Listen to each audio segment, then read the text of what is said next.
Oi, pessoal, tudo bem? Já estava com saudade de ver vocês por aqui. Hoje a aula vai ser especial. Essa aula foi pensada para os alunos da EJA 1, mas você pode reunir toda a família para participar. A aula de hoje fala sobre diversidade linguística. Que foi? Não sabe o que é isso? Tá pensando, que bagaça é essa?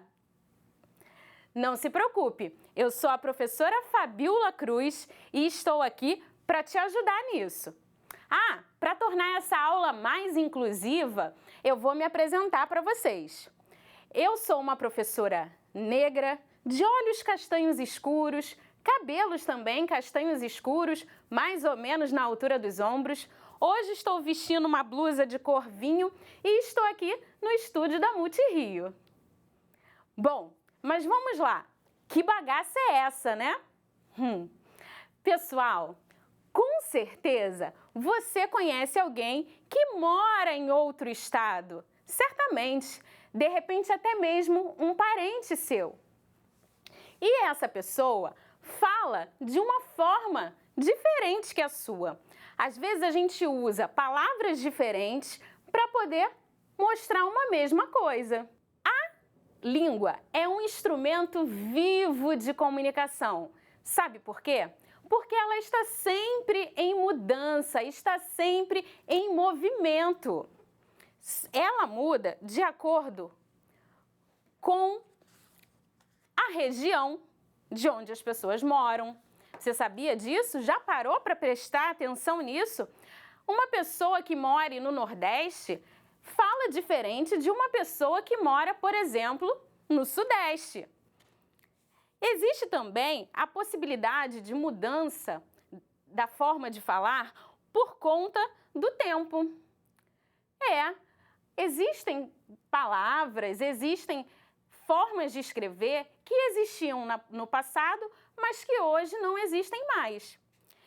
De acordo com a idade, também há uma mudança na forma de se comunicar. Os mais jovens falam de uma forma, os mais velhos de outra forma. E também por conta do grau de escolaridade. Uma pessoa que foi para a escola mais tempo, estudou por mais tempo, talvez ela tenha um vocabulário um pouco diferente de uma outra pessoa que estudou por menos tempo. E existe também a forma de falar de acordo com os contextos, de acordo com a situação. Não é verdade? Pensa comigo. Outro dia eu estava assistindo um reality e aí aconteceu uma situação muito engraçada. Um pernambucano falou com uma carioca e chamou ela de basculho. Isso deu uma polêmica, passou nas redes sociais e o que ele queria dizer? Que ela era um nada. E foi bem confuso, né? O meu pai, quando namorava minha mãe, chamava ela de broto. Essa palavra também não se usa mais, né? Isso é uma coisa do passado.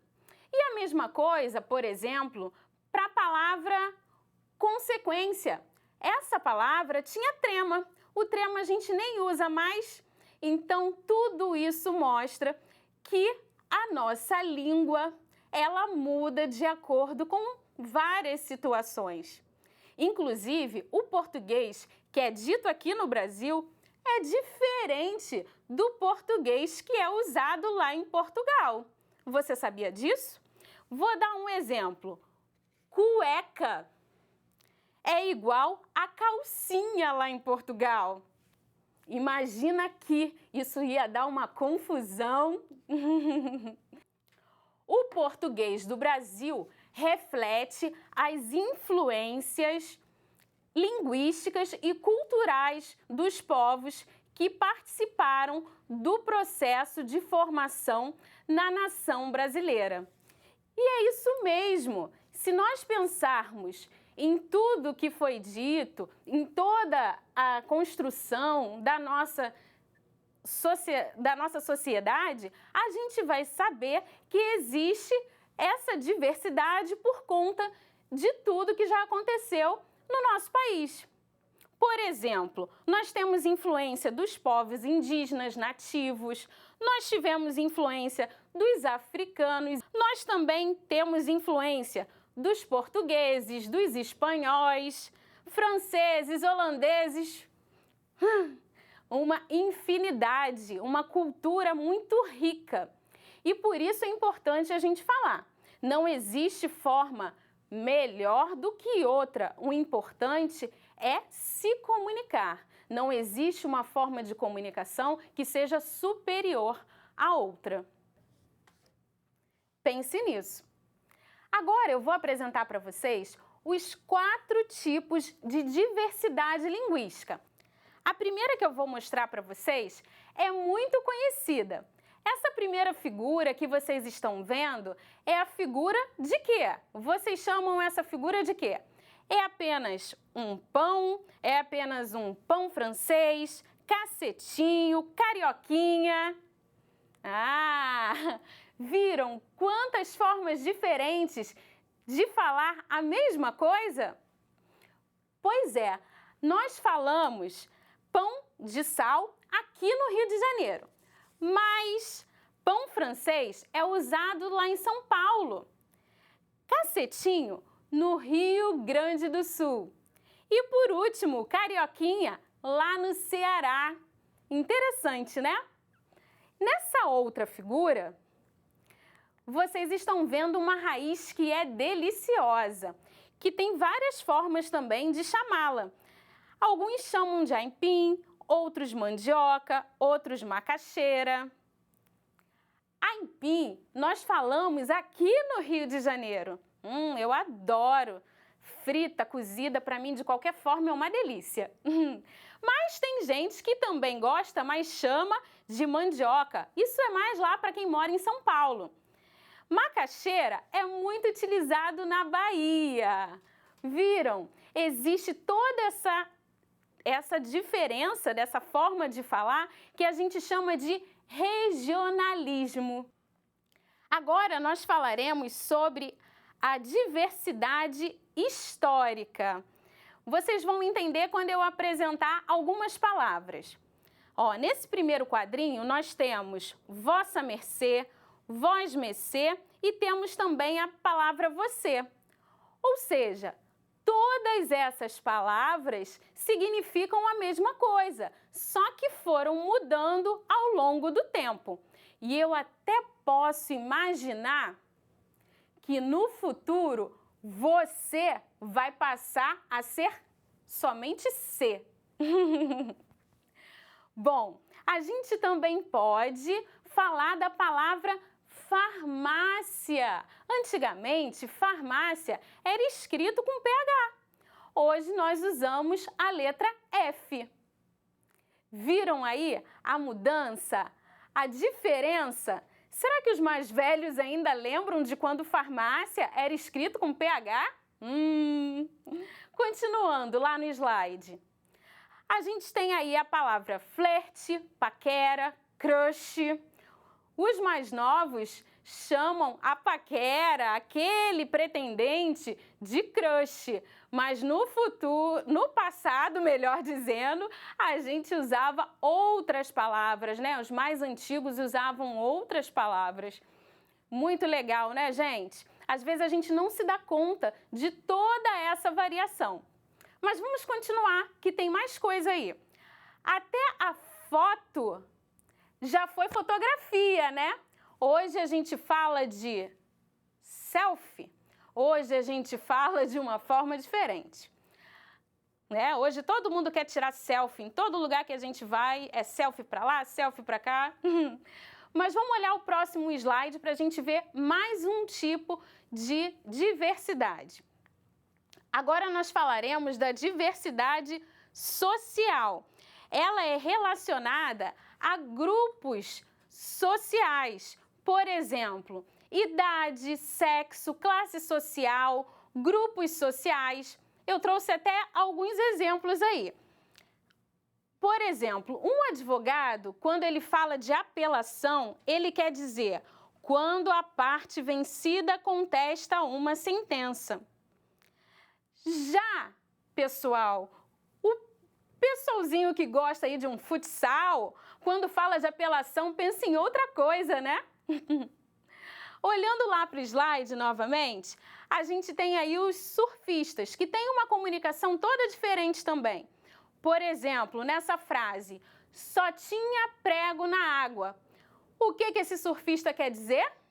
Ah, ele quer dizer que quem estava na água não era muito bom, né? Não eram bons surfistas. Existe toda essa diferença. E agora, por último, vou apresentar para vocês a diversidade de estilo, que também pode ser chamada de situacional. Ela ocorre de acordo com o contexto, com a situação vivida. Quando a gente usa uma linguagem formal ou uma linguagem mais informal. Por exemplo, quando você está aí com seus amigos, num sábado à noite, você fala de uma forma, não é? Mas, se por acaso você estiver numa audiência, se você estiver numa entrevista de emprego, com certeza você vai falar de forma diferente. Vai usar uma linguagem mais formal. É ou não é? Vai querer apresentar o melhor de si naquela entrevista para conquistar o emprego? Bom, pessoal, então vamos dar continuidade que a gente já está chegando no finalzinho da nossa aula. Vamos olhar esse último slide? Atenção! Toda diversidade linguística é adequada para atender às necessidades de comunicação. Quando julgamos errada determinada diversidade, estamos emitindo um juízo de valor, agindo, portanto, com preconceito linguístico.